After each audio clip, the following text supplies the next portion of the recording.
आज हम male reproductive system start कर रहे हैं। सबसे हम पहले जो स्टार्ट करेंगे वो टेस्टिस के स्ट्रक्चर से स्टार्ट करेंगे। उसको ओवरव्यू हम देख लेते हैं। पहले ये हमारे पास यूरिनरी ब्लैडर पड़ा हुआ है, ठीक है। Superior surface of urinary bladder है।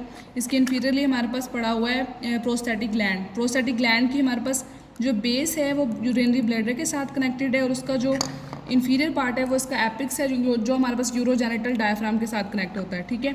अब यूरोजेनिटल उसके बाद ये प्रोस्टैटिक ग्लैंड है। इसके हम देखें तो यहाँ पे हमारे पास प्रोस्टैटिक यूरेथ्रा पास आउट हो रहा है। ये हमारे पास इंटरनल यूरेथ्रल स्फिंक्टर है। प्रोस्टैटिक यूरेथ्रा में हमारे पास एजैकुलेटरी डक्ट जो है वो आकर ओपन होती है।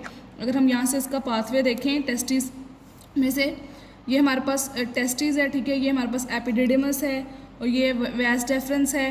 तो अगर हम देखें कि स्पर्म की प्रोडक्शन जो हमारे पास टेस्टिस में हो रही होती है वो कैसे पास आउट करती है सारे प्रोसेस के थ्रू, सारे पाथवे के थ्रू हमारे पास सेमिनल वेजिकल में, और जो हमारे पास एजैकुलेटरी डक्ट जो है वो यहाँ पर आकर कैसे ओपन होती है।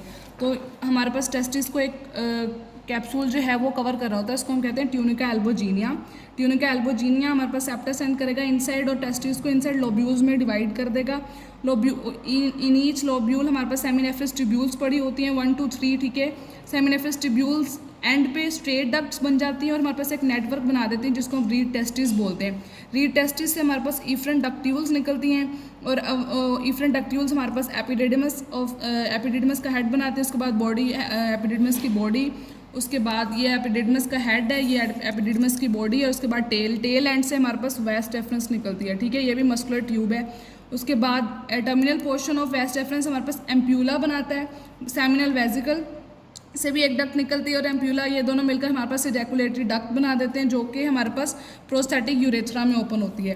तो अगर हम यहाँ से देखें, ये हमारे पास टेस्टिस है जिसका ट्यूनिका एल्बोजीनिया वाला वो सारा पार्ट बताया। सेमिनेफ्रस ट्यूब्यूल से स्पर्म प्रोडक्शन होती है, वो जा रहा है हमारे पास। अब ये टेस्टिस है, ये हमारे पास एपिडिडिमस में जब पहुंचा, ये हेड ऑफ एपिडिडिमस है, ये बॉडी ऑफ एपिडिडिमस है, और ये टेल से हमारे पास वास डेफरेंस या डक्टस डेफरेंस की जो है वो स्टार्ट होगी ट्यूब। उसके बाद ये हमारे पास डक्टस डेफरेंस आ रहा है, ये यूरेटर की ओपनिंग दिखाई हुई है। यूरेटर के ओवर हमारे पास ऊपर से हमारे पास डक्टस डेफरेंस जो है वो पास आउट कर रहा है। उसके बाद ये हमारे पास इसका टर्मिनल डायलेटेड पोर्शन है वास डेफरेंस का, जिसको हम बोलते हैं एम्प्यूला ऑफ वास डेफरेंस, और ये हमारे पास सेमिनल वेजिकल्स हैं। ये दोनों एक से एक डक्ट निकलती है और हमारे पास एजैकुलेटरी डक्ट बनाती है, जो कि हमारे पास प्रोस्टैटिक यूरेथ्रा में ओपन होती है। तो एजैकुलेटरी डक्ट से फिर हमारे पास प्रोस्टैटिक यूरेथ्रा में जो है वो सेमिनल फ्लूइड आ जाता है। So it's all about the pathway of sperm production and structure of testis.